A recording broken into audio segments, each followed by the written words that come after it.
The airport terminal hummed with the kind of exhausted energy that only exists at 3 a.m. Fluorescent lights buzzing overhead, the acrid smell of burnt coffee mixing with industrial cleaner, and the rhythmic squeak of my worn sneakers against linoleum that had seen better decades. My feet ached in a way that went beyond physical pain, settling somewhere deep in my bones where exhaustion lived permanently. 12 hours into my shift, 4 more to go. I pushed the cleaning cart past gate 47, barely registering the scattered passengers slumped in their chairs like abandoned puppets. A baby cried somewhere in the distance. Someone's phone alarm wouldn't stop beeping. The world felt muffled, distant, like I was watching it through dirty glass. "Excuse me?" A voice cut through my fog, low, smooth, with an accent that wrapped around the English words like expensive silk. I seemed to have dropped something. I turned, already forming my customer service smile, the one that never quite reached my eyes anymore. Then I saw him. He stood near the window, backlit by the tarmac lights, and for a moment, my brain simply refused to process what I was seeing. Tall, easily over 6 feet, with dark hair that looked artfully disheveled in a way that probably cost more than my monthly rent. Sharp cheekbones cast shadows across his face, and his eyes. God, his eyes were the color of whiskey held up to firelight, assessing me with an intensity that made my breath catch. He wore what looked like a casual outfit. Dark jeans, a fitted black Henley. But there was nothing casual about the way the fabric draped over what was clearly an athletic build, or the way his leather jacket probably cost more than my car, if my car actually ran. What did you drop? My voice came out smaller than intended. His lips curved into something that might have been a smile if it had reached those unsettling eyes. My pen.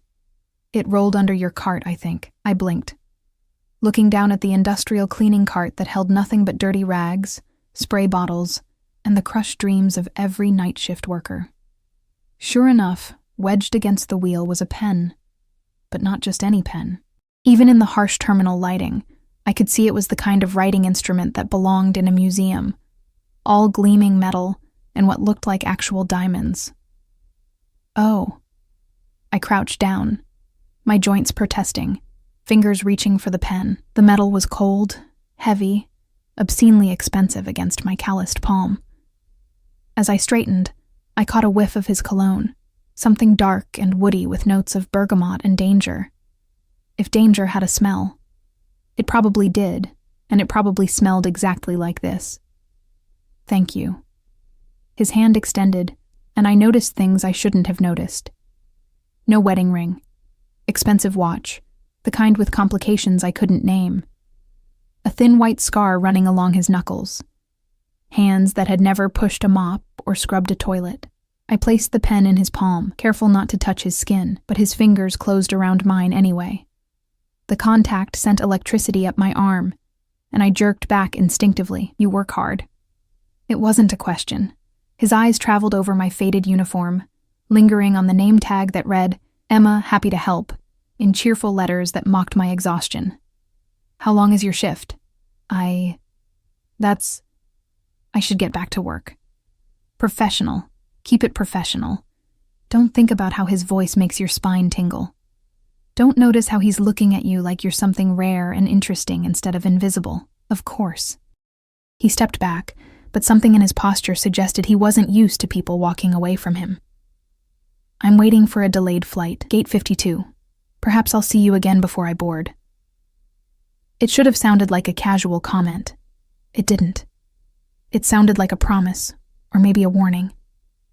I nodded, grabbing my cart and pushing it away with more force than necessary. My heart hammered against my ribs like it was trying to escape. Stupid. Getting flustered over some rich traveler who probably flirted with every cleaning lady he encountered, making them feel special for 30 seconds before forgetting they existed. But I could feel his eyes on me as I walked away, could feel them like a physical touch burning between my shoulder blades. The next hour passed in a blur of trash bins and bathroom checks. I tried to focus on the familiar rhythm of work, the mindless tasks that usually helped me forget about my studio apartment with the leaking ceiling, the medical bills from my father's final hospital stay still sitting unpaid on my kitchen counter, The community college classes I'd had to drop because I couldn't afford books and rent in the same month. I tried. I failed. Because every time I turned a corner, I caught glimpses of him. Sitting at gate 52, laptop open, but his attention never quite on the screen. Always watching. Always aware. And he wasn't alone. I noticed that now. 2 men in dark suits flanked him at a distance, pretending to read newspapers, but their eyes constantly scanned the terminal. Security? Bodyguards? Who travels with bodyguards at 3 a.m? Emma, you got Section C tonight? Marge's gravelly voice startled me. My supervisor looked like she'd been born tired, cigarette smoke permanently embedded in her gray hair. Yeah, finishing up now. Good. Some VIP requested the executive lounge be deep cleaned. Boss wants you on it. My stomach sank. The executive lounge meant dealing with rich passengers who looked through you like you were made of glass. Can't someone else? You're my best cleaner. Stop arguing and get your ass up to the 3rd floor. The executive lounge was everything the main terminal wasn't. Soft lighting, leather chairs that probably cost more than I made in a year, and the kind of hush that only money could buy. Classical music played softly from hidden speakers. The air smelled like expensive coffee and privilege. It was empty except for one person. Him. He sat in a corner chair, one leg crossed over the other, that whiskey gaze finding me immediately. A slow smile spread across his face. The kind of smile that made my survival instincts scream warnings my body chose to ignore. We meet again. His voice carried across the empty space like a caress. My fingers tightened on the cleaning supplies. I'm here to clean. The staff said there was a request. There was. He stood, moving with a grace that seemed almost predatory, each step deliberate, measured. I made it. The air left my lungs. What? I wanted to see you again, without interruptions. He gestured to the space around us, empty, private, isolated, without eyes watching.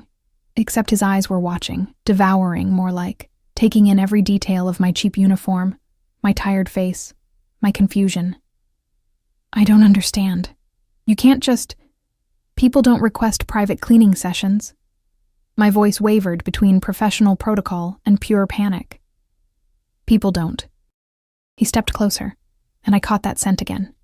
Bergamot, cedar, and something darker I couldn't name. Power, maybe. Possession. I do. I should go. My feet wouldn't move. Traitor feet. You're afraid. Not a question. An observation, delivered with something that might have been satisfaction. I'm working. There's a difference. Is there? Another step. We were close enough now that I could see flecks of gold in his eyes, could count his eyelashes if I were stupid enough to keep staring. Tell me, Emma. Happy to help. When was the last time someone saw you? Really saw you? The question hit like a physical blow. My throat tightened.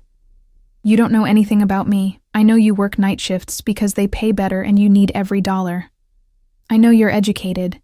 Your vocabulary is too refined for someone who only finished high school. I know you're alone because there's no ring on your finger and no one waiting in your phone. You've checked it 7 times in the past hour and never smiled once. His hand reached up, and I should have moved, should have run. But I was frozen as his fingers barely brushed my cheek, catching a strand of hair that had escaped my ponytail. I know you're exhausted in a way that sleep won't fix, and I know that you're far too beautiful to be invisible. My breath came in short gasps. This is inappropriate. I need to... What's your full name? What? Your full name. The badge only says Emma. Emma. Emma Hartley. Why was I answering? Why wasn't I running? Emma Hartley. He repeated it like he was tasting wine, rolling each syllable around before swallowing it. Beautiful. It suits you. And yours? The question escaped before I could stop it. Something flickered across his face. Surprise, maybe, or amusement. Dante. Dante Caruso. The name landed between us like a stone dropping into still water, sending ripples I couldn't quite interpret. Italian. Sophisticated. Dangerous. Well, Mr. Caruso, I really do need to clean. Dante. His voice dropped lower, intimate. Just Dante. And you don't need to clean anything, I told you. I requested this because I wanted to talk to you. Why? The word burst out, sharp with confusion and something else. Fear? Excitement? The line between them blurred. Why would you want to talk to me? I'm nobody. I'm just the cleaning lady you'll forget about by morning. His expression darkened, those whiskey eyes turning almost black. You're not nobody. Don't ever say that again. The command in his voice made me take a step back, my hip hitting the cleaning cart. Bottles rattled. My hands shook. I'm sorry, I didn't mean to... To what? Offend him? This was insane. This whole situation was insane. Emma. He moved closer again, eliminating the distance I'd created. I'm going to be very honest with you. From the moment I saw you in that terminal, pushing that cart like the weight of the world was on your shoulders, I couldn't look away. Do you know how rare that is? How rarely someone captures my attention so completely? I shook my head mutely. Very rare. His hand came up again, this time cupping my jaw with a gentleness that contradicted everything about his intensity. His thumb brushed across my cheekbone, and I couldn't stop the small gasp that escaped. I want to know you. I want to understand what haunts those beautiful eyes. I want... His phone buzzed. Then again. The spell shattered. Dante's jaw clenched as he pulled out his phone, glancing at the screen. His expression shifted, still intense, but now laced with something harder, colder. He typed a quick response, and I noticed his security detail had appeared at the lounge entrance, their expressions urgent. I have to go. The words came out clipped, reluctant. My flight is ready. Relief and disappointment warred in my chest. Of course. Safe travels. He pocketed his phone but didn't move toward the door. Instead, he reached into his jacket and pulled out a business card. Black, expensive cardstock with silver lettering. My number. Private line. I stared at the card like it might bite. I can't... Yes, you can. He pressed it into my palm, his fingers wrapping around mine, warm and impossibly gentle for someone who radiated such controlled violence. Call me. Tomorrow. Day after. Whenever you're ready to stop being invisible. I don't even know you. Then get to know me. His smile returned, but there was something predatory in it now. Something that made my pulse spike. I promise you, Emma Hartley, I'm worth knowing. Before I could protest, before I could think, he leaned down. His lips brushed my forehead. Barely a touch, gossamer light, but it burned like a brand, like a claim. Then he was walking away, his security falling into formation around him, and I was left standing in the empty executive lounge, a black business card clutched in my trembling hand, and the ghost of his touch still tingling against my skin. I looked down at the card. Dante Caruso. No title. No company. Just a phone number embossed in silver. My phone buzzed in my pocket, a text from an unknown number. You're testing me by not having saved my number already. I look forward to hearing your voice, Emma. Soon. How did he get my number? My hands shook harder as reality crashed back. The fluorescent lights, the classical music, the scent of his cologne still lingering in the air like smoke. I was just a cleaning lady. He was... What? Who traveled with armed security and requested private meetings in executive lounges at 4 a.m. I should throw away the card, block the number. Forget this ever happened. Instead, I slipped the card into my pocket, feeling its weight like a dangerous secret. Outside the lounge windows, I watched a private jet taxi toward the runway. Sleek, black, expensive.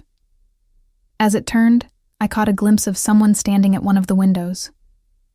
Even from this distance, even through tinted glass, I felt those whiskey eyes watching me. The plane disappeared into the darkness, and I was left alone with a business card, a phone number, and the terrifying certainty that my invisible life had just become devastatingly, dangerously visible. I didn't call. For 3 days, that black business card sat on my kitchen counter like a coiled snake, beautiful and venomous. I'd circle it while making my instant coffee, stare at it while eating cereal straight from the box, feel its presence like a pulse in the cramped studio apartment that smelled perpetually of mildew and failure. You're testing me, His words echoed through my exhausted brain during every shift. I'd scrub toilets and remember the way his thumb had brushed my cheekbone, empty trash bins and recall that gossamer touch on my forehead, mop floors and feel those whiskey eyes burning into me from across impossible distances. "You look like shit," Marge observed on the fourth night, her cigarette-roughened voice cutting through my fog. "More than usual, I mean. Thanks for the pep talk. I'm serious, Emma. You getting sick? Can't afford to lose you during holiday travel season." Holiday season. Right. Christmas decorations had started appearing in the terminal, plastic garland and artificial cheer that made the fluorescent wasteland somehow more depressing. Families traveling to see loved ones, couples going on romantic getaways. And me, invisible Emma Hartley, pushing her cart through other people's joy. I'm fine. I wasn't fine. My phone buzzed constantly with texts from that unknown number.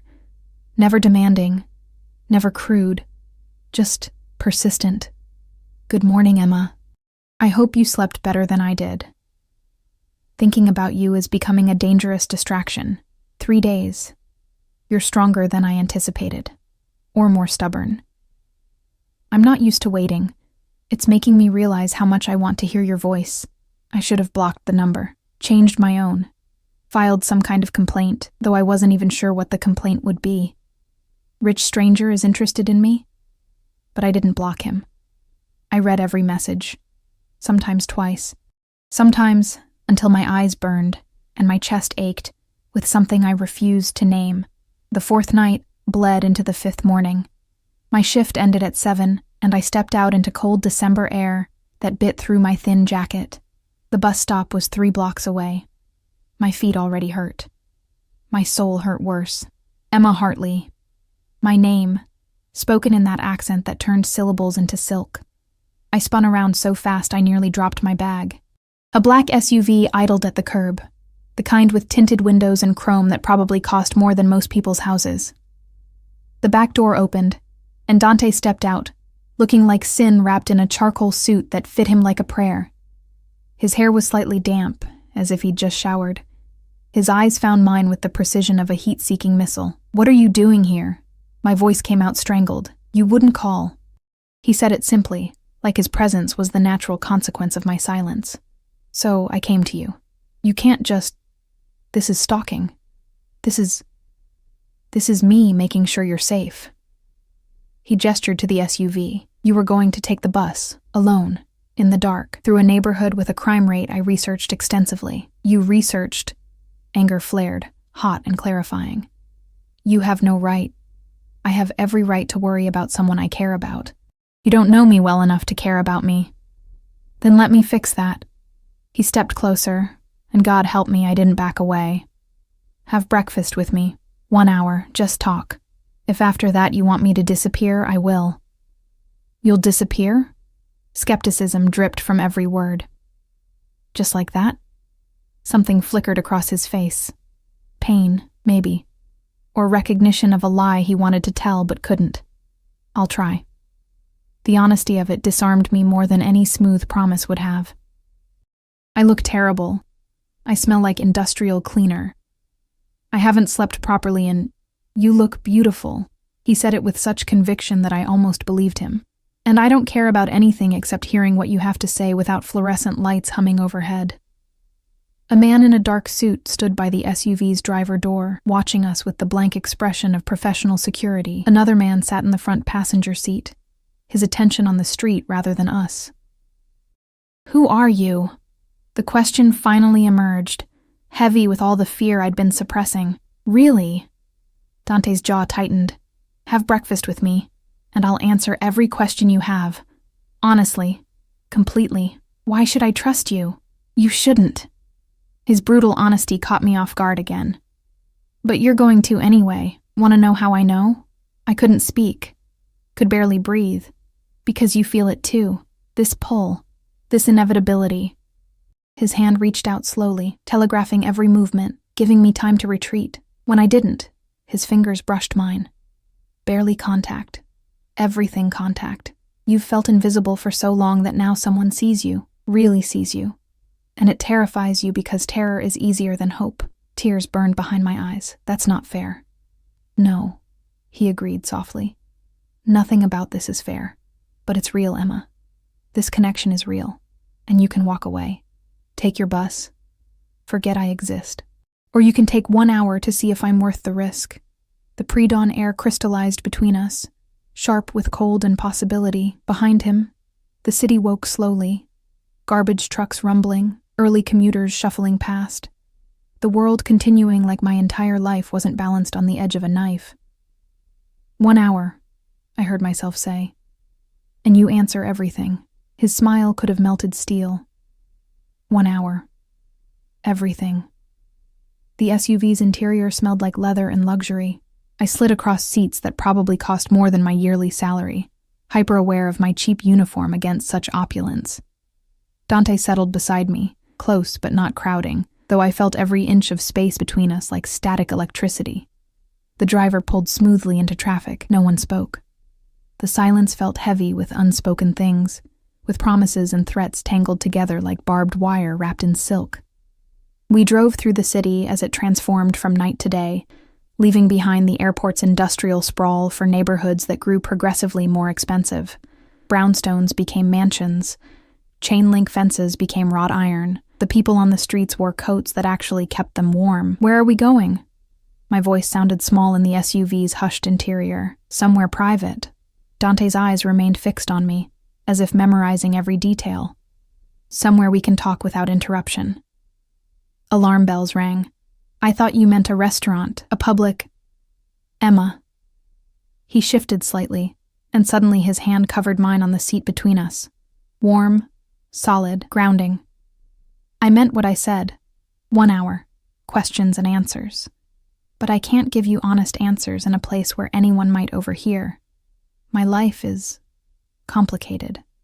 Dangerous, even. If you're going to know who I am, it needs to be somewhere secure. That doesn't exactly make me feel safer. I know. His thumb traced circles on my knuckles, and I hated how my body responded, pulse quickening, breath shortening. But safe and comfortable aren't always the same thing. I'm offering you truth. Truth is rarely comfortable. The SUV turned through gates that opened automatically, wrought iron topped with decorative spikes that looked less decorative and more defensive. A cobblestone drive curved through manicured gardens still green despite December's chill, and then the house, no, mansion, rose before us like something from a movie. Stone and glass and wealth that screamed old money, the kind that didn't need to announce itself. You live here? I breathed. One of my properties, the most secure. The SUV stopped beneath a covered portico. No one can get in without my permission. No one can hurt you here. Hurt me. Why would I need protection from being hurt? The driver opened my door, his face professionally blank. I stepped out onto cobblestones that probably cost more per square foot than my rent. The early morning air smelled different here, cleaner, perfumed with expensive landscaping rather than exhaust fumes and desperation. Dante's hand found the small of my back, guiding me toward massive double doors that opened before we reached them. A woman in a crisp uniform stood inside. Older, severe, with eyes that assessed me in one sweeping glance and clearly found me wanting. Mr. Caruso, breakfast is prepared in the solarium as requested. Thank you, Teresa. His voice carried authority that made the woman's spine straighten imperceptibly. We're not to be disturbed. Of course, sir. The interior was everything I expected, and nothing I could have imagined. Marble floors reflected morning light streaming through windows 2 stories tall. Art that looked museum quality hung on walls painted in rich, muted tones. A sweeping staircase curved upward like something from a fairy tale. But this felt more like the Beast's castle than Cinderella's ball. This way. Dante's hand remained on my back, warm through my thin uniform shirt, as he guided me through hallways that whispered wealth with every step.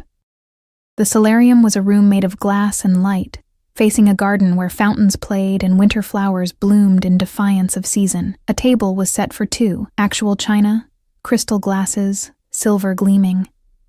Food spread across the surface like a magazine spread, fresh fruit, pastries that smelled like butter in heaven, eggs that weren't from a carton, coffee that actually steamed. My stomach growled audibly. I couldn't remember the last time I'd eaten something that didn't come from a microwave or vending machine. Sit. Eat.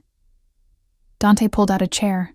Actual chivalry from someone who looked like he could kill without breaking a sweat. We'll talk while you have breakfast. You're not eating? I ate hours ago. I don't sleep much. He took the chair across from me, close enough to touch if either of us reached across the table. But I'll have coffee with you. I should have felt awkward, eating in my dirty uniform while he watched in his expensive suit. Should have felt self-conscious about the way I attacked the food like a starving animal, but the pastry melted on my tongue, and the fruit tasted like actual fruit instead of something engineered for long shelf life. And the coffee. God, the coffee was revelation. Good? Amusement colored his voice. It's obscene, I admitted around a mouthful of croissant. Everything's obscene. This house. This food. You, his eyebrow lifted. Me? Heat flooded my cheeks. I meant, this whole situation is obscene. I'm a cleaning lady eating breakfast in a mansion with a stranger who... I stopped, setting down my coffee cup with hands that trembled slightly. Who are you, Dante Caruso? Really? The amusement faded from his expression. He leaned back in his chair, coffee cup cradled in his hands, those whiskey eyes holding mine with uncomfortable intensity. I'm the head of a family business. Very old, very established. We deal in imports, exports, logistics, real estate, completely legitimate on paper. He paused, letting the weight of on paper settle between us. But the foundation of my empire, my family's empire, was built on less legal enterprises, protection, gambling, activities that exist in shadows because society is hypocritical about its vices. The air left my lungs. You're Mafia. The word landed like a gunshot in the peaceful solarium.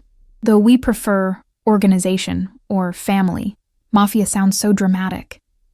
But yes, Emma, I'm what you're thinking, what you're fearing right now. I should have run, should have screamed, should have done anything except sit there, frozen, as reality rearranged itself into something terrifying. You're a criminal. I'm a businessman who operates outside conventional legal boundaries. His voice remained calm, matter of fact. I don't deal drugs. I don't traffic humans. I have lines I won't cross, but yes, by legal definition, I'm a criminal. And you just told me? Just like that? You asked for truth. He set down his coffee cup, leaning forward with sudden intensity. I won't lie to you, Emma. Not now. Not ever. That's a promise I'm making. Right here. Right now. You want to know who I am? I'm dangerous. I'm powerful. I've done things that would make you run screaming. But I'm also the man who saw you in that terminal and felt something I didn't think I was capable of feeling anymore. What? Pity? Recognition. The word hit like a punch. You know what it's like to be invisible, to work yourself to exhaustion for scraps while people with everything walk past without seeing you.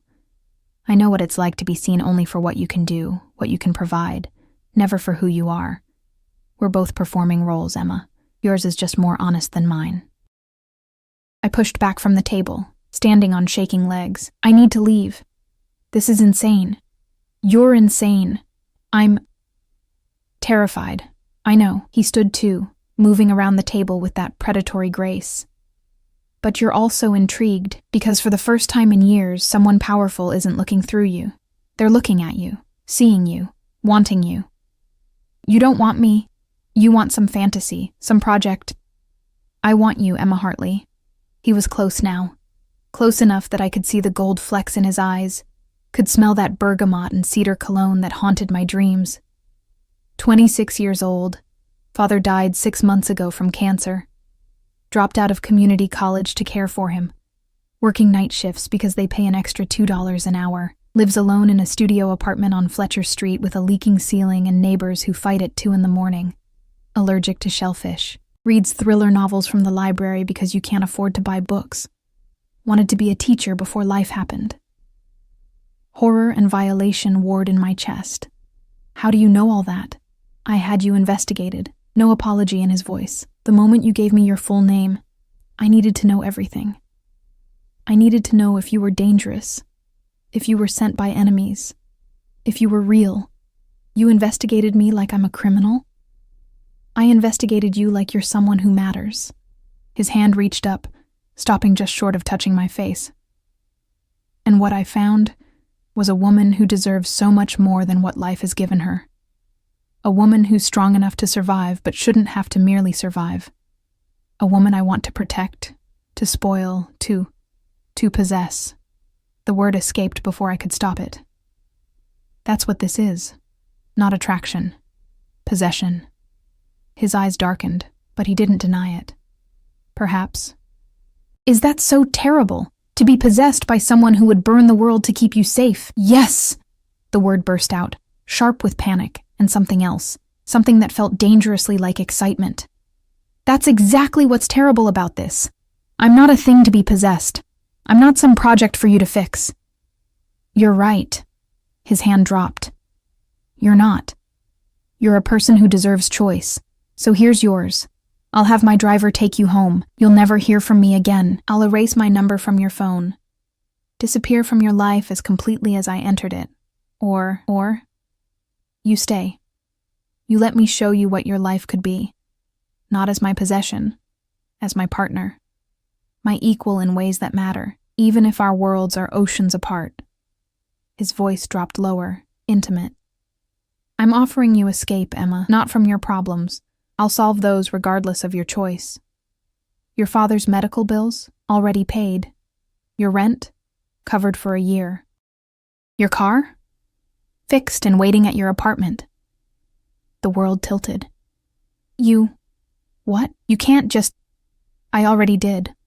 Before I came to the airport this morning. Because whether you choose me or not, I refuse to let you struggle when I have the power to help. Tears burned hot. That's manipulation. You're trying to buy me. I'm trying to take care of you. The words exploded from him with surprising emotion. You've taken care of everyone else your entire life. Your father. Your responsibilities. Your survival. When does Emma get taken care of? When does someone tell Emma that she matters, that she deserves rest, that she shouldn't have to scrub toilets at 3 a.m. just to keep a roof over her head? You don't get to decide that, but my voice cracked on the words. You don't get to swoop in and fix my life like I'm some charity case. You're not charity. You're... He ran a hand through his hair, frustration evident in every line of his body. You're the first real thing I've felt in a decade. And maybe that's selfish. Maybe I'm trying to possess you because letting you walk away feels like losing something vital. But I'm honest about it, Emma. I'm not pretending to be a good man. I'm offering you a devil's bargain with full disclosure. The solarium felt too small suddenly, the glass walls closing in like a beautiful cage. What happens if I stay? What does that even mean?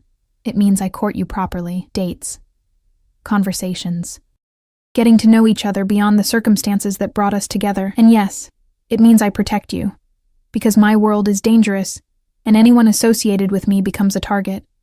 But it also means you're free from financial worry, free to pursue dreams that got shelved, free to discover who Emma Hartley could be, without survival crushing her spirit.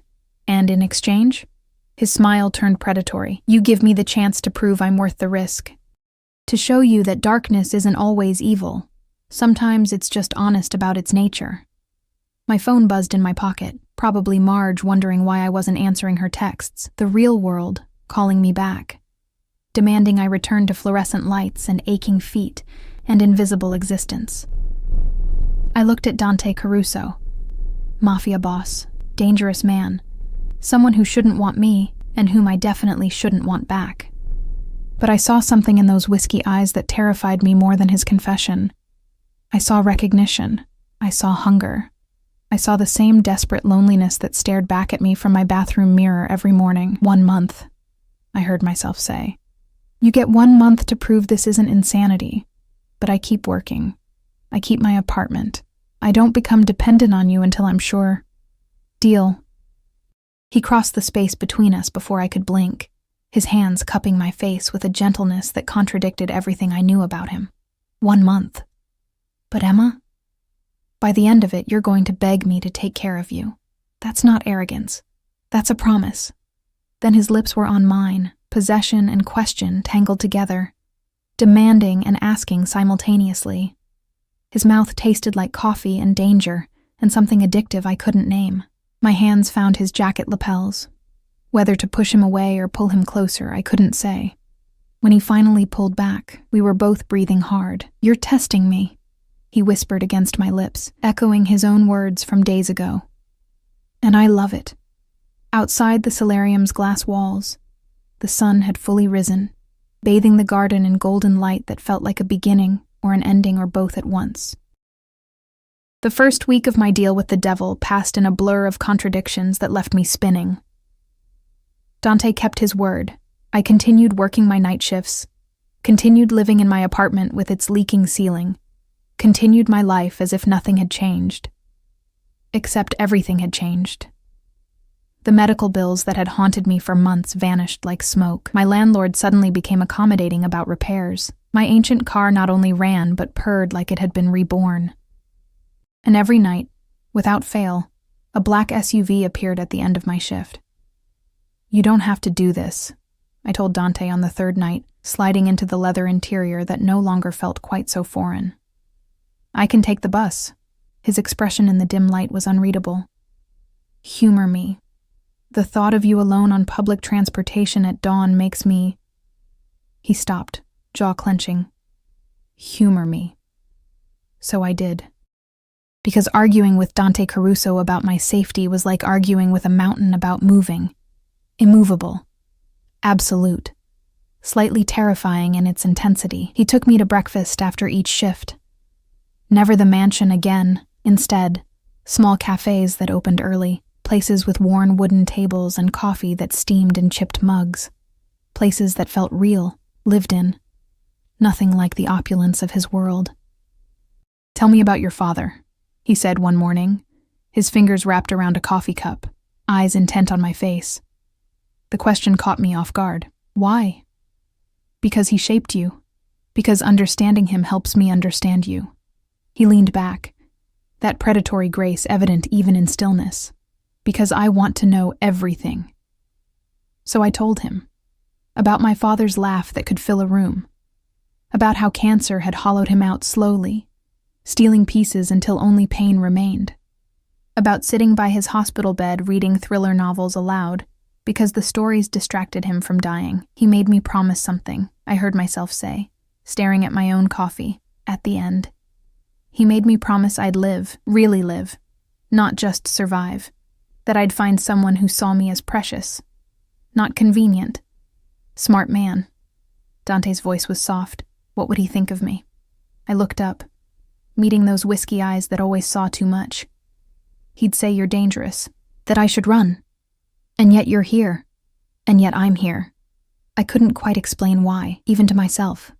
The days blurred together. Work, sleep, stolen hours with Dante where he'd appear without warning, at the library where I returned books, standing in the stacks like he belonged among stories and dust, at the grocery store where I counted pennies, suddenly beside me filling my cart with things I'd never have bought myself. "You're following me," I accused, equal parts annoyed and thrilled. "Protecting you," he corrected, dropping organic vegetables into my cart. "There's a difference." "Is there?" His smile was predatory. Not really. But it sounds better. His honesty was disarming. Most men would have lied, would have pretended their stalking was accidental. Dante owned it, wore it like armor, dared me to object, while his eyes promised he wouldn't stop regardless. "This is insane," I muttered, but I didn't tell him to leave. I couldn't, because beneath the fear, beneath the rational voice screaming warnings, something else was growing, something that felt dangerously like need. On the 8th day, everything shifted. I was leaving work, routine by now, expecting the black SUV, expecting Dante's intense gaze and careful questions, but the vehicle that pulled up was different. White, unfamiliar, the window rolled down, revealing a face I hadn't seen in 3 years. Marcus Chen, my ex-boyfriend, the one who'd left when my father got sick, when life got hard, when I became more burden than pleasure. "Emma." His smile was the same, charming, shallow, worthless. "Long time." Ice flooded my veins. "What are you doing here? Heard you came into some money, medical bills paid, new car." He leaned out the window, that smile widening. Thought maybe you'd want to catch up. Talk about old times. I have nothing to say to you. Come on, Em. Don't be like that. We were good together. Before everything got complicated. His eyes traveled over my uniform with barely concealed contempt. You're still cleaning toilets? With all that money someone's spending on you? Rage, hot and clarifying, burned through the ice. Leave. Now. Or what? You'll call your sugar daddy? He laughed, cruel and knowing. Yeah, I know about him. Whole neighborhood's talking. Emma Hartley's got herself a rich boyfriend. Good for you, playing the poor girl card. Always knew you were smarter than you looked. My hands clenched into fists. You don't know anything about, is there a problem? Dante's voice cut through the pre-dawn air like a blade. He materialized from the shadows near the terminal entrance, his security detail flanking him. Silent, threatening, utterly focused. His expression was pleasant. His eyes promised murder. Marcus's smile faltered. Who the hell? The man who's been paying Emma's bills. Dante moved with liquid grace, positioning himself between Marcus and me. The man who takes care of what's his. The man who's wondering why you're bothering her when she clearly wants you gone. Look, I don't want trouble. Then leave. The pleasantness evaporated from Dante's voice, leaving only cold command. And if I see you near Emma again, if I hear you've spoken to her, if I catch even a whisper of your name in connection with hers, I'll make sure you regret every choice that led you to this moment. Am I clear? Marcus's face went white. Whatever he saw in Dante's expression made him nod frantically. Crystal. Yeah, clear. The white car peeled away, tires squealing against pavement. Silence settled, heavy and dangerous. Dante turned to me, and the coldness in his eyes transformed into something else. Fury mixed with concern, mixed with possession so intense it should have terrified me. Who was he? His voice remained carefully controlled, but I heard the violence underneath. No one. My ex. He left when things got hard, and now he's back because he thinks you have money. Not a question. A statement delivered with absolute certainty. Did he hurt you? When you were together? Not physically, just he made me feel small, worthless. Like I was lucky he bothered with me at all. Dante's jaw clenched so hard I heard his teeth grind. His name. I need his name. Why? Because I'm going to make sure he never feels entitled to your attention again. Fear spiked. Dante, no. You can't what? Protect you? Make sure the people who've hurt you understand that's no longer acceptable? He stepped closer, his hands finding my shoulders, grip firm but somehow gentle. Emma, you're under my protection now. That means anyone who causes you pain answers to me. That's not normal. I'm not normal. His hand slid up to cup my face, forcing me to meet his intense gaze. I told you what I am, what I do. Did you think that was abstract, theoretical? I protect what's mine, Emma, completely, absolutely, without mercy. I'm not yours. But the words came out weak, unconvincing even to my own ears. Aren't you? His thumb brushed across my lower lip, and I couldn't stop the shiver. You've had breakfast with me every morning for 8 days. You let me drive you home. You let me into your life. You're testing boundaries, seeing how far I'll go, what I'll tolerate. Let me answer that. I'll go to the ends of the earth for you. I'll tolerate nothing that causes you pain. That's obsession, not protection. I never claimed to be sane about you. His forehead pressed against mine, his breath warm on my lips.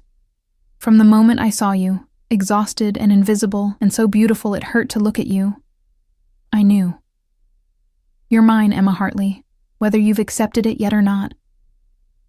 I should have run. Should have called the police. Should have done anything except lean into him, my hands gripping his jacket like he was gravity and I was falling. This is crazy, I whispered. I know. His lips brushed mine, barely contact, everything contact. But you're here anyway.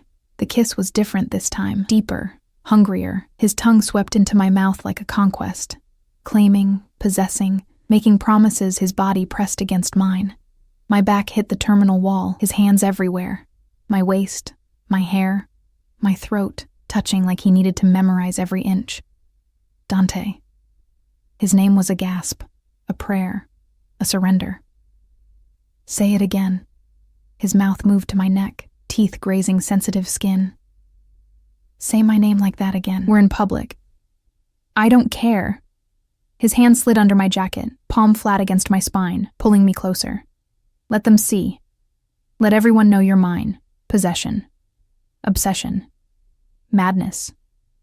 Every rational thought screamed warnings, but my body betrayed me, arching into his touch, craving more of whatever dangerous thing we were creating between us.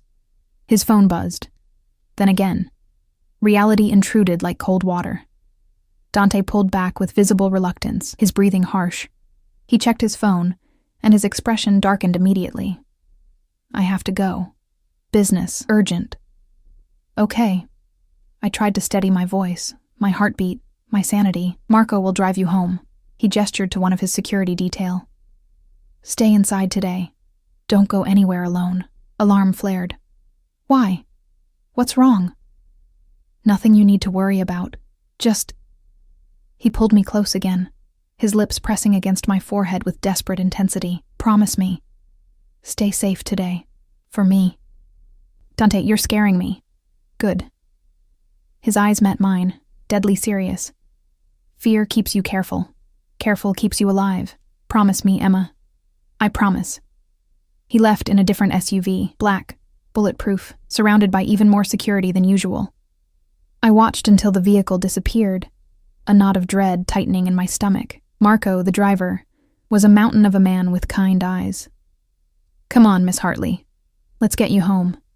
The drive passed in silence, my mind spun with questions, fears, the ghost of Dante's touch still burning on my skin. When we reached my apartment building, Marco insisted on walking me to my door, checking inside before nodding approval. Lock everything. Don't open for anyone but Mr. Caruso or his men. You have his number? Yes. Use it if anything seems wrong, anything at all. His expression was grave. He'd never forgive himself if something happened to you. After Marco left, I locked the door and leaned against it, my apartment suddenly feeling like a cage instead of a sanctuary. The afternoon sun streamed through windows that needed washing. Dishes sat in the sink. Laundry overflowed the hamper. Normal life. Except nothing felt normal anymore. My phone rang. Dante's number lighting up the screen. Are you home? Locked in? No greeting, just immediate concern. Yes. Marco made sure, a breath of relief. Good. I'm sorry about this morning. About your ex. About... He paused. About everything I am and everything that comes with me. Don't apologize for protecting me. Even when it's excessive, obsessive, especially then. The words surprised me as much as they probably surprised him. Nobody's ever cared enough to be excessive. Silence stretched between us, heavy with meaning. Emma. His voice dropped lower, intimate despite the distance. I need you to understand something. My world is dangerous. People I've wronged want revenge. Rivals want leverage. And you're the perfect leverage, because hurting you would destroy me. Should I be hearing this? Yes. Because I won't lie to you, remember? You deserve to know what you're getting into. What I'm dragging you into just by wanting you. Maybe I want to be dragged. His sharp intake of breath was audible. Don't say things like that unless you mean them. I mean them. And I did. God help me, I did. I'm terrified. You're insane. This whole situation is impossible. But I stopped, unsure how to articulate the feeling growing in my chest like something alive and dangerous. But you feel it too. He finished the thought. This pull, this inevitability. Yes. Then trust me to keep you safe. Trust me to handle the darkness so you don't have to. Can you do that? I looked around my tiny apartment. Safe, familiar, suffocating. Thought about my life before Dante, invisible, exhausted, alone. Thought about my father's final words. Promise me you'll live, really live. I can try. That's all I ask. His voice softened. Get some sleep. I'll come by tonight after your shift. We need to talk about increasing your security. Dante. Not negotiable, Emma. Not anymore. Things are escalating. I'll explain tonight. He hung up before I could argue. I stared at my phone, at his name on the screen, at the reality of what I'd agreed to settling over me like a weighted blanket, comforting and suffocating simultaneously. Sleep came eventually, fitful and full of dreams where whiskey eyes watched me from shadows, where danger smelled like bergamot and cedar, where obsession felt dangerously like love. I woke to banging on my door, frantic, urgent, wrong. "Emma! Emma, open up! It's Marge!" My supervisor's voice, tight with panic. I stumbled to the door, checking the peephole. Marge stood there, her usually weathered face pale, her hands shaking. I unlocked the door. "What's wrong? What? You need to come with me. Now. There's been an accident at the terminal. They're saying—" She stopped, her eyes filling with tears. "They're saying someone planted a bomb in the cleaning supply room, the one you usually work from. Emma, if you'd been there tonight." The world tilted. My knees buckled. Marge caught me, her cigarette-scented hand surprisingly strong. Who would— But I knew exactly who and why. My phone rang, Dante's number. I answered with shaking hands. "Are you safe?" His voice was ragged with barely controlled violence. "Tell me you're safe. I'm home. I know about the bomb. I'm 5 minutes away. Pack a bag. You're coming with me. No arguments." "Dante, what's happening?" "War." The word was flat, final, terrifying. "You're in the middle of a war you didn't ask for. And I'm going to end it, Emma. I'm going to burn everything to the ground before I let them touch you." The line went dead. Outside my window, I heard sirens growing closer. Marge stared at me with wide, frightened eyes. And somewhere in the city, a Mafia boss was coming to collect what he'd claimed as his, ready to paint the streets red to keep me safe. I had 1 month to decide if Dante Caruso was worth the risk. Apparently, someone else had decided to make that decision for me. Dante's SUV screeched to a halt outside my building exactly 4 minutes later. I watched from my window as he emerged, no longer the carefully controlled man who courted me over coffee. This version moved like violence incarnate, his security detail forming a protective barrier as he stormed toward the entrance. He didn't knock. The door flew open. He must have gotten a key from the landlord, or picked the lock, or simply willed it open through sheer force of fury. His eyes found me immediately, scanning for injuries with an intensity that stole my breath. "You're okay." Not a question. A statement he needed to confirm with his own eyes. "You're actually okay." I wasn't there. I was sleeping. Marge came to tell me. He crossed the room in 3 strides, pulling me against his chest with desperate strength. His heart hammered beneath my ear, his hands fisting in my hair like he needed to convince himself I was real. When I got the call, his voice was raw, broken in ways I'd never heard. When they told me there was an explosion at the terminal, in the cleaning area, all I could think was that I'd failed, that I'd let them hurt you, that I'd lost you before I ever really had you. "Who's they?" I pulled back enough to see his face. "Who did this?" His jaw clenched, fury and something darker flickering across his expression. "The Volkov Bratva, Russian organization that's been trying to muscle into my territory for months.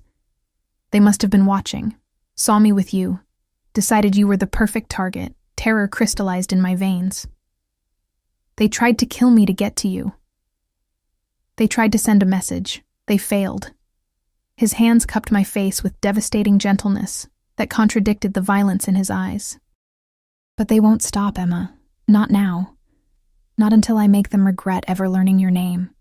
What are you going to do?" "What I should have done weeks ago. Eliminate the threat completely." He released me, pulling out his phone. "Marco, status on the Volkov locations? Good. Mobilize everyone. I want this finished by dawn." "Dante, wait." I grabbed his arm. "You're talking about killing people, about starting a war. The war started the moment they put your life at risk."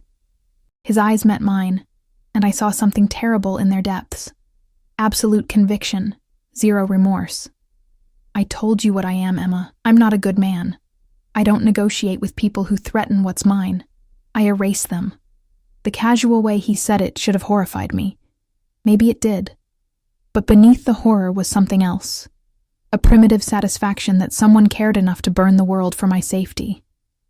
"You can't just—" "I can. I will." He turned to Marge, who'd been standing frozen by the door. "You saw nothing tonight. You know nothing about Emma's whereabouts. If anyone asks, police, feds, other cleaners, she quit a week ago, moved away. You have no idea where. Understand? Marge nodded frantically. I never saw her. Never talked to her. Good. He pulled out a stack of bills, hundreds, probably $10,000, and pressed them into her shaking hands. For your silence and your trouble. If that changes, if you talk to anyone, the money will be the least of your regrets. The threat was delivered with such casual certainty that Marge blanched.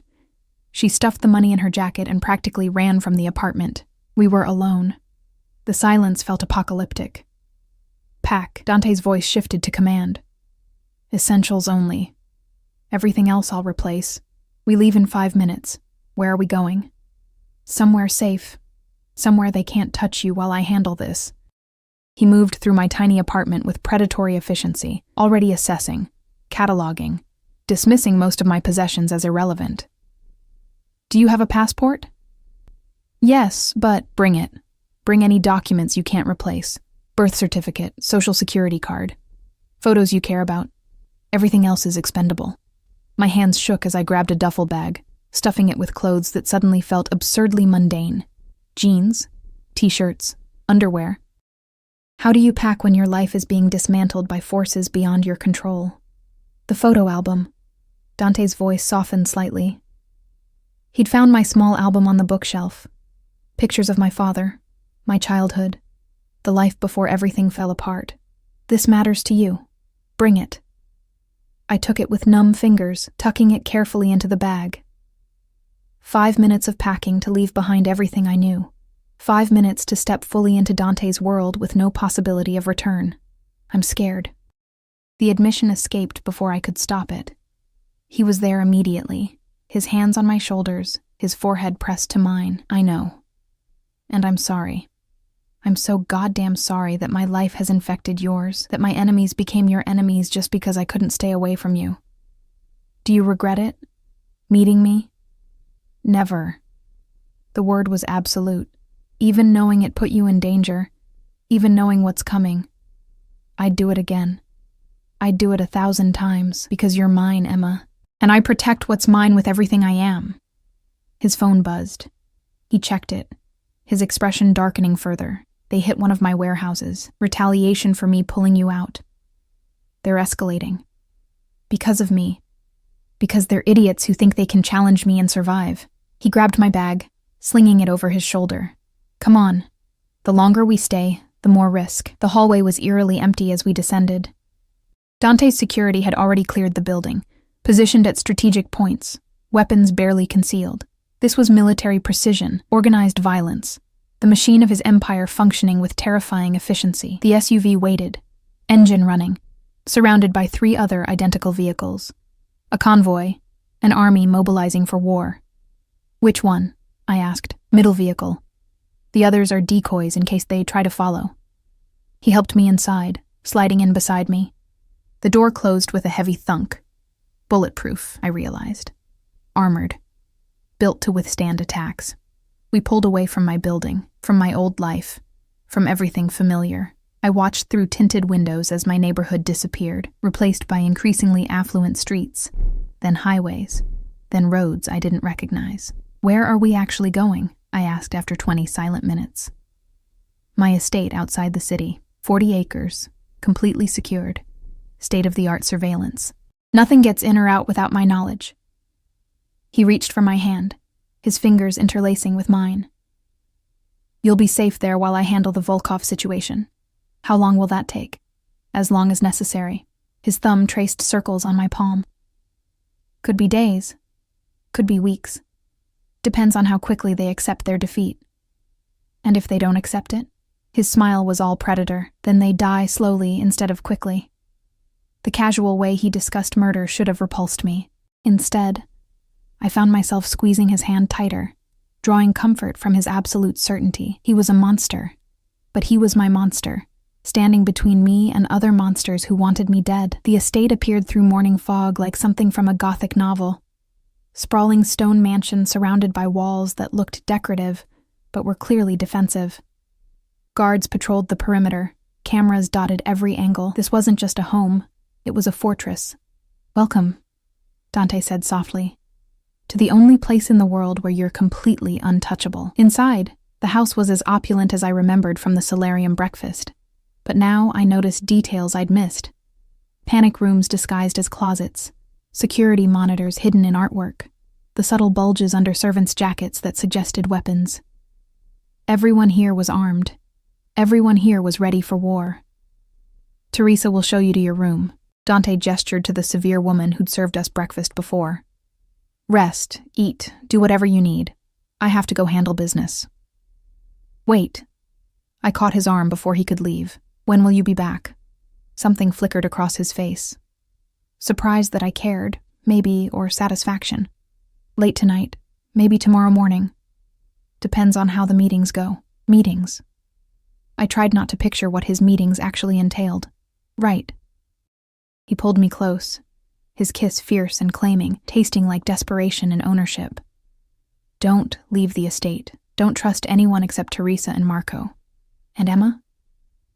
His eyes burned into mine. If something happens to me, if I don't come back, there's a safe in the master bedroom. Combination is your birthday. Inside is everything you need. New identity, money, contacts who can get you out of the country. Promise me if it comes to that, you'll run and never look back. Terror seized my throat. Nothing's going to happen to you. Probably not. But I plan for every contingency. His hand cupped my cheek. Promise me. I promise. Another kiss? Briefer. Then he was gone, striding out with his security detail, leaving me alone in a mansion that felt more like a beautiful prison than sanctuary. Teresa cleared her throat. Your room is this way, Miss Hartley. Would you like lunch sent up? I followed her through hallways that whispered wealth and danger, up a sweeping staircase, down a corridor lined with paintings whose subjects seemed to watch with knowing eyes. The room she led me to was larger than my entire apartment. King bed with silk sheets, floor-to-ceiling windows overlooking manicured gardens, a bathroom with a tub that could fit 3 people. Mr. Caruso had your size sent over this morning. Teresa gestured to a walk-in closet now filled with clothes bearing designer labels I'd only seen in magazines. Everything should fit. If you need alterations, let me know. He did all this in 4 hours? Mr. Caruso is very efficient when motivated. Her expression softened fractionally. He cares for you. I've never seen him like this about anyone. You've known him long? Since he was a boy. I raised him after his parents died. She moved to the windows, adjusting curtains. He's dangerous, Miss Hartley. Violent. Capable of terrible things. But he's also fiercely loyal to those he loves. If you're under his protection, you're safer than you'd be anywhere else in this world. And if I'm the reason he gets hurt, then you'll understand exactly what it means to be loved by a man like Dante Caruso. She headed for the door, pausing at the threshold. Lunch in an hour. Don't try to leave the estate. The guards have orders to keep you here. Gently if possible. The door closed with a soft click, leaving me alone in luxurious captivity. I explored the room like a prisoner mapping their cell, tested the windows, locked, checked the bathroom, obscenely opulent, examined the closet, clothes in exactly my size, which should have been romantic but felt like surveillance. My phone sat on the bedside table, deliberately placed by someone. When I picked it up, I found only one contact remaining. Dante. He'd erased everything else, my old life, my contacts, anything that could tie me to the person I used to be, protecting me or controlling me. Maybe both. Maybe there was no difference anymore. Hours crawled past. Lunch arrived on a silver tray, food I couldn't taste. Afternoon faded to evening. I tried on clothes that fit perfectly. Each garment a reminder that Dante knew my body better than I'd realized. Had he watched me that carefully, measured me with his eyes during those breakfast conversations? Night fell. Still no word. I stood at the window, watching security patrols cross the grounds with military precision, and tried not to imagine what Dante was doing, tried not to picture blood on his hands, bodies falling, the violence he wielded so casually in my defense. My phone rang at midnight. Dante's name lit up the screen. Are you safe? I answered immediately. His laugh was dark, exhausted. Worried about me, sweetheart? Don't call me that when I can hear gunfire in the background. Just firecrackers. Celebratory. But I heard the lie in his voice, heard the strain. The Volkov leadership is negotiating. It's going well. You're hurt. Silence. Then, how do you know? I can hear it in your voice. How bad? Nothing that won't heal. More gunfire. Closer this time. Shouting in Russian. I have to go. Just wanted to hear your voice. Wanted to remember why I'm doing this. Dante, lock your door tonight. Keep your phone close. And Emma? His voice dropped to something raw and honest. I'm coming back to you. Whatever it takes. Whoever I have to kill. I'm coming back. The line went dead. I stood there in the darkness, phone clutched in shaking hands, and finally admitted the truth I'd been avoiding since that first night in the terminal. I was falling in love with a monster. And the most terrifying part was that I didn't want to stop. Dawn broke over the estate in shades of gold and crimson, beautiful and ominous, like blood diluted in honey. I hadn't slept, had spent the night pacing my gilded cage, jumping at every sound, imagining worst-case scenarios with vivid clarity. The door opened without warning. I spun around, heart hammering. Dante stood in the doorway, and my breath caught. His suit was ruined, blood spatters across the white shirt, jacket torn at the shoulder, a cut above his eyebrow that had stopped bleeding, but looked vicious. His eyes were hollowed with exhaustion, and something darker, the aftermath of violence, the residue of things he'd done and couldn't undo. You're alive, the words tumbled out, relief and fury tangled together. I'm alive. He stepped inside, closing the door. The Volkov Bratva is no longer a concern. Their leadership is dead. Their organization is scattered. You're safe, Emma. Completely safe. You killed them. Not a question. I erased them. He said it without remorse, without apology. Every single person who knew your name, who might have seen your face, who could have posed a threat, they don't exist anymore. I should have been horrified, should have run screaming. Instead, I crossed the room and wrapped my arms around him, holding tight despite the blood, despite everything. You're insane, I whispered against his chest. I know. His arms came around me, crushing me close. But I'm yours, and you're mine, and anyone who tries to change that ends up like the Volkovs. He kissed me then, desperate and claiming, tasting like violence and devotion. His hands roamed my body like he needed to confirm I was real, whole, his. I kissed him back with equal desperation, pouring every complicated emotion into the contact. When we finally broke apart, both breathing hard, his forehead rested against mine. I love you, he said simply. I know it's too soon. I know I'm too much. But I love you, Emma Hartley, and I need you to decide. Are you mine? Completely?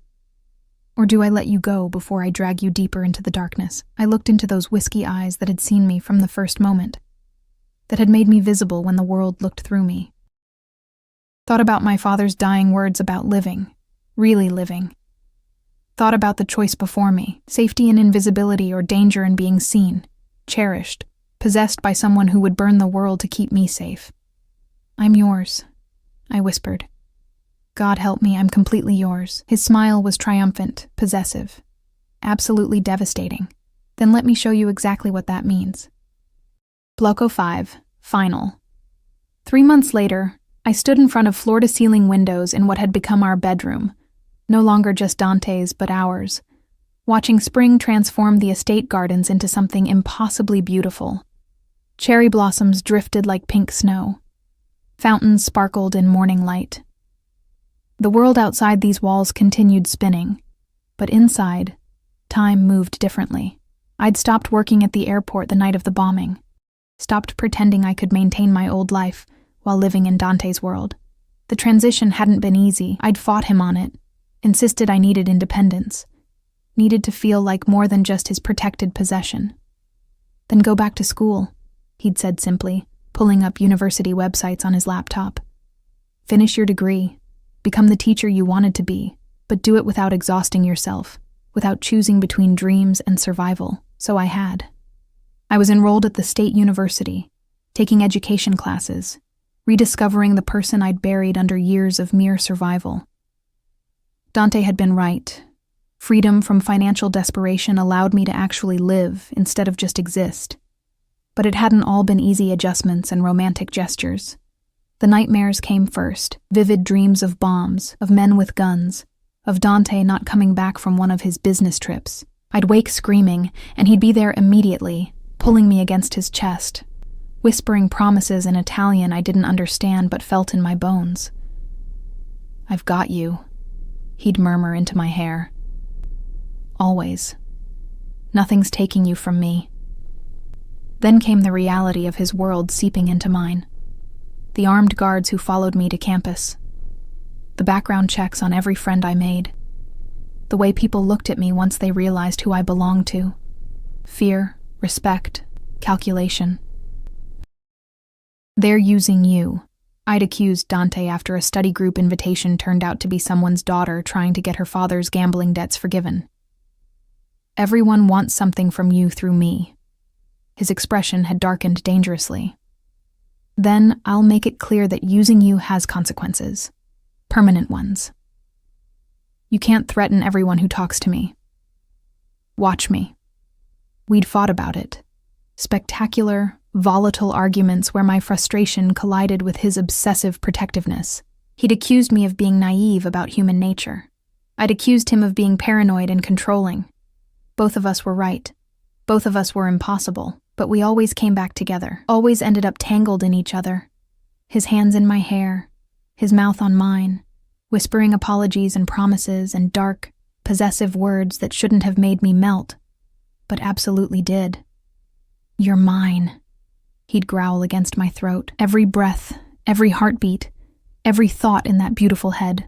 Mine. Say it. "Yours," I'd gasp. "Always yours." The possessiveness should have suffocated me. Instead, it made me feel treasured in ways I'd never imagined possible. Dante didn't just want me, he needed me with an intensity that bordered on addiction, and I was honest enough to admit I needed him just as desperately.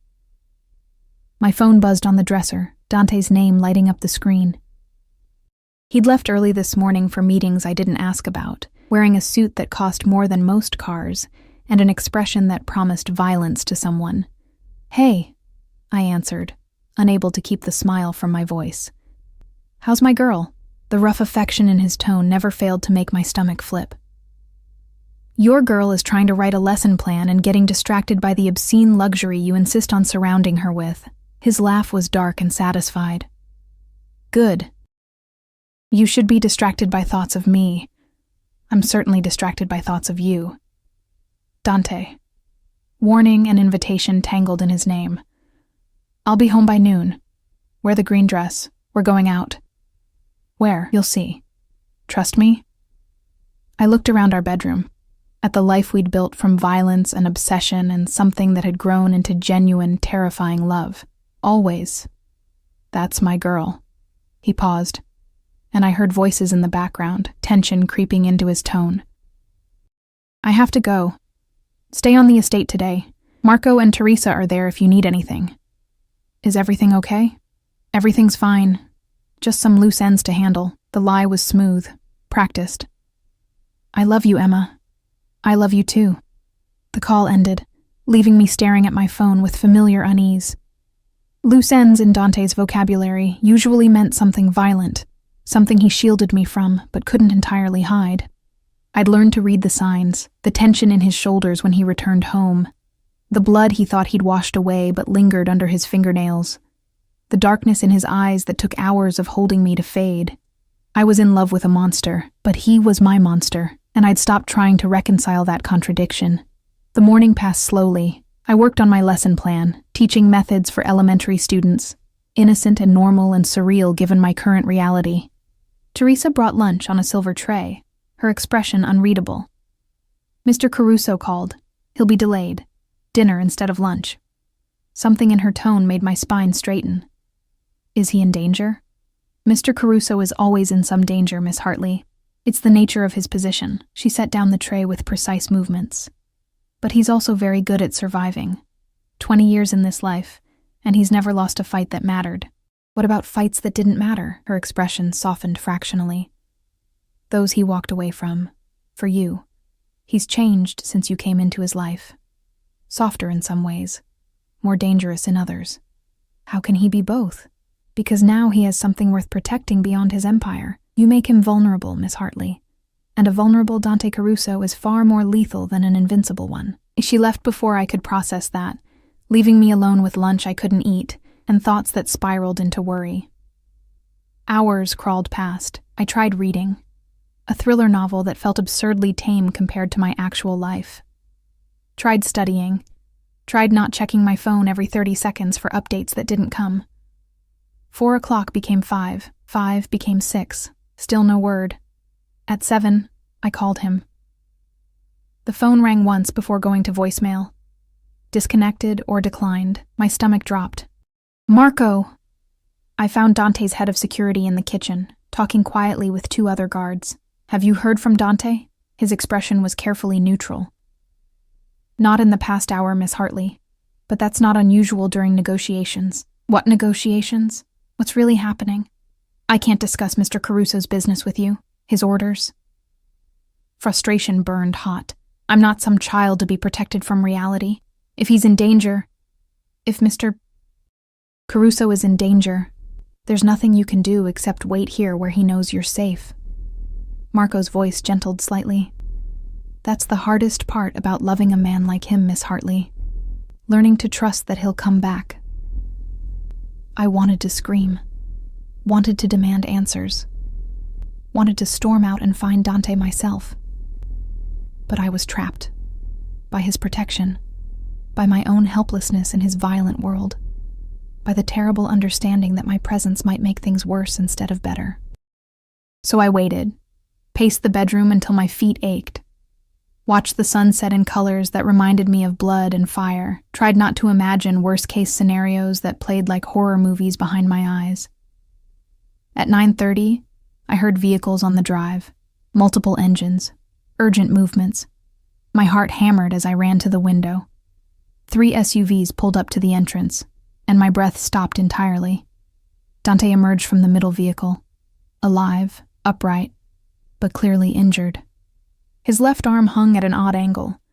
Blood soaked through his shirt. His face was a mask of controlled pain and fury. Marco and 2 other men supported him as he climbed the front steps, moving with the careful precision of someone holding themselves together through sheer will. I flew down the stairs, taking them 2 at a time, terror and relief warring in my chest. Teresa tried to stop me at the bottom, but I pushed past her, bursting into the foyer just as they were helping Dante through the door. Oh my God. The words came out strangled. His head snapped up, those whiskey eyes finding me immediately. Despite the pain, despite the blood, his expression softened. I'm okay. It looks worse than it is. You're covered in blood. Most of it's not mine. He tried to smile, failed. Emma, I need you to go upstairs. Absolutely not. I was at his side before anyone could stop me, my hands hovering over him, terrified to touch and cause more pain. What happened? Ambush. Remnants of the Volkov organization seeking revenge. His jaw clenched as Marco helped him toward the study. They're dealt with. Permanently. But I took a bullet to the shoulder and my arm's broken. You need a hospital. I have a doctor coming here. Hospitals ask questions. He let them guide him to a leather sofa, his face going gray with pain as they lowered him down. Emma, please. I need you to not look at me like that. Like what? Like you're watching me die. His good hand reached for mine, grip surprisingly strong. I'm not dying. I've survived much worse. That's not comforting. The doctor arrived within minutes, a severe woman who clearly knew Dante well and had no patience for emotional scenes. She ordered everyone out except Marco, but I planted my feet and refused to budge. I'm staying. Dante's expression was unreadable. Emma, I'm staying. Each word came out sharp, brooking no argument. You don't get to shut me out of this part. If I'm yours, if this is my life now, then I'm here. For all of it. Something shifted in his gaze. Surprise, pride, possession. All right. But it's not going to be pretty. He was right. Watching the doctor dig the bullet from his shoulder, listening to his sharp intakes of breath that were the only indication of pain, seeing the damage close up, it was horrific. But I held his good hand through all of it, grounding him, refusing to look away even when everything in me wanted to run. "You're stronger than I gave you credit for," he said afterward, voice rough from pain, and probably the whiskey they'd given him for it. His shoulder was bandaged, arm set in a cast, bruises already blooming across his ribs. Most people can't watch that without fainting. Most people aren't in love with someone who gets shot at regularly. I sat beside him carefully, mindful of his injuries. "This is what you meant, isn't it? When you said your world was dangerous?" "Yes." No deflection. No softening of the truth. "This is my reality, Emma. Violence, retaliation, constant vigilance. I can protect you from most of it, but I can't promise you'll never see me like this again." "Then don't promise." I took his good hand in both of mine. "I don't need false promises. I need honesty. I need to know when you're in danger so I'm not blindsided. I need to be your partner, not your protected princess in a tower." His thumb traced circles on my palm. "If I tell you everything, you'll worry constantly. I already worry constantly. At least if I know, the worry won't come with lies." He studied me for a long moment, those whiskey eyes seeing everything as always. Finally he nodded. "All right. Partnership. Honesty. But Emma," his grip tightened, "you have to understand that some things I do, you won't be able to accept. Some choices I make will horrify you. Can you live with loving someone whose hands are perpetually covered in blood?" I thought about the past 3 months, about learning to sleep beside a man who woke with nightmares about his own childhood trauma, his parents' murder, the violence he'd both suffered and inflicted, about accepting that the same hands that held me with devastating tenderness had also killed without hesitation, about reconciling the Dante who brought me coffee exactly how I liked it, with the Dante who'd erased an entire criminal organization to keep me safe. "I already do," I said softly. "I love you exactly as you are." Monster and man, violence and devotion, all of it. His expression cracked, vulnerability bleeding through the controlled facade. "I don't deserve you. Probably not. But you're stuck with me anyway." He pulled me closer with his good arm, mindful of his injuries, and kissed me with something that felt like reverence. Like I was salvation he didn't deserve but couldn't release. "Marry me," he whispered against my lips. The world stopped. "What?" "Marry me, Emma Hartley. Not because I'm trying to possess you, though God knows I want to. Not because it makes sense or follows any reasonable timeline, but because tonight, bleeding and broken, the only thing I could think about was getting back to you. You're my home, my reason, my everything. So marry me. And let me spend the rest of my life proving I'm worth the risk." Tears burned hot. "That's not a proposal. That's manipulation through emotional vulnerability. It's the truth." His forehead pressed to mine. "Say yes, or tell me no, and I'll ask again tomorrow, and every day after until you say yes, because I'm nothing if not persistent when I want something." "You're insane. Say yes anyway." I looked into those eyes that had seen me from the very first moment, thought about my father's dying wish for me to really live, thought about the choice before me, safe invisibility or dangerous visibility, comfortable loneliness or terrifying love. "Yes," I whispered. "Yes, I'll marry you, you obsessive, overprotective, impossible man." His smile could have lit the darkness. "I need to get you a ring, something obscene and beautiful. Something everyone sees and knows you're mine. I don't need, but I need to give it to you." His hand cupped my face. "I need everyone to know that Emma Hartley belongs to Dante Caruso. That she chose the monster. That she's untouchable because hurting her means facing something worse than death. You really are a caveman. I prefer traditional." His thumb brushed across my lower lip. "But yes, you make me primitive, possessive, desperate to mark you as mine in every possible way." We sat there in the aftermath of violence and proposal, his blood seeping through bandages, my tears dampening his shirt. And somehow it felt perfect. This wasn't a fairy tale. This was real, messy and dangerous and absolutely true. The next few weeks blurred together. Dante recovered with stubborn speed, refusing to be slowed by injury. The ring appeared 3 days after his proposal, a diamond so large it seemed obscene, set in platinum with smaller stones that caught light like captured stars. He slid it on my finger with reverent intensity, sealing the promise we'd made. Planning a wedding when your fiancé was a Mafia boss proved complex. Guest lists had to be vetted, venues needed security clearances. Every detail was scrutinized for potential threats. But Dante insisted on something beautiful for me, something that felt like celebration rather than paranoia. "You deserve joy," he'd said, reviewing security plans with Marco. Real joy. Not just safety masquerading as happiness. We married 6 weeks later in the estate gardens, surrounded by cherry blossoms and armed guards hidden among the trees. The ceremony was small. Teresa stood as my witness, Marco as Dante's. A judge who owed Dante favors officiated. I wore a dress that cost more than my old car, and Dante wore a suit that made him look like sin wrapped in expensive fabric. When he slid the wedding band on my finger, platinum to match the engagement ring, his eyes held everything we'd become. Violence and devotion, possession and partnership, love that defied every reasonable boundary. Mine, he whispered as the judge pronounced us married. Yours, I agreed, always.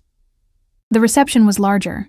Family members from Dante's organization, business associates, people whose hands were as bloody as his.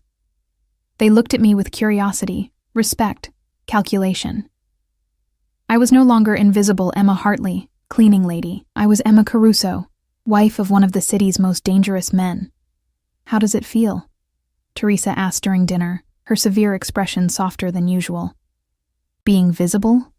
I looked across the table at Dante. My husband now, legally and irrevocably mine, and saw him watching me with that familiar intensity that still made my breath catch. Terrifying, I admitted, but real. For the first time in years, I feel completely, dangerously real. Night fell over the estate, transforming the reception into something magical. Lights twinkled in trees, music played. Dante pulled me onto the makeshift dance floor, his arms wrapping around me like I was precious and breakable and infinitely strong all at once. "Thank you," he murmured into my hair as we swayed. "For what?" "For seeing me, for choosing me, for loving the monster under the man." His hand tightened on my waist. "I know this isn't the life you planned. I know I dragged you into darkness. You gave me light," I interrupted. "You made me visible when the world looked through me. You saw worth where I'd stopped seeing anything. Yes, your world is dangerous. Yes, loving you means living with fear.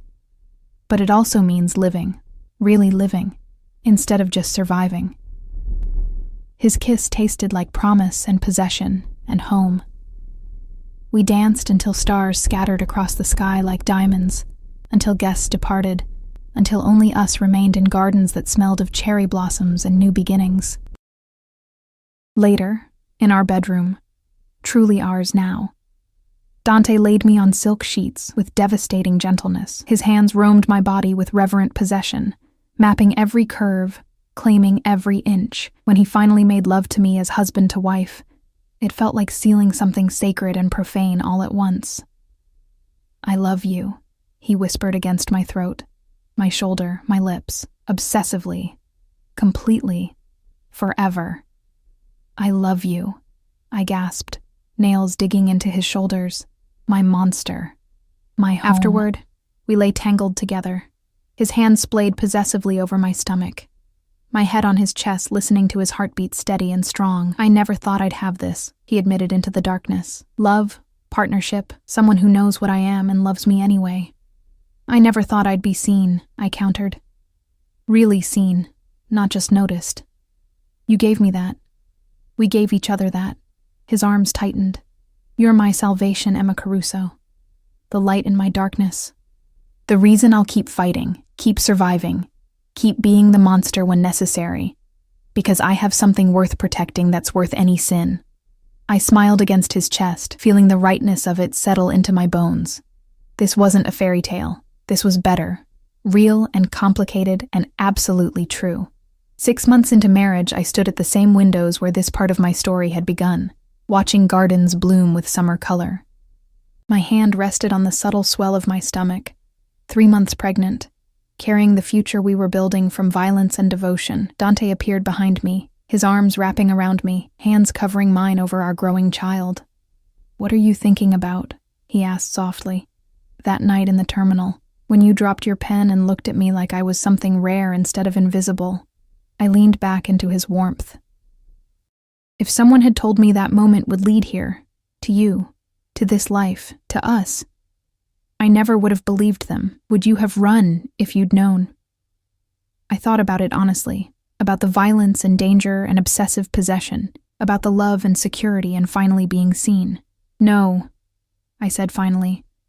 "I'd have stayed. Because you're worth every risk, Dante Caruso. You always were." His lips found my temple, my cheek, my lips. Soft kisses that promised forever. Outside, the world continued spinning. Dangers lurked. Enemies plotted. Darkness existed in corners and shadows. But here, in our fortress made of stone and love and absolute certainty, we were untouchable. I was no longer invisible Emma Hartley, drowning in survival. I was Emma Caruso, seen, loved, possessed by a man who would burn the world to keep me safe, and I wouldn't have it any other way.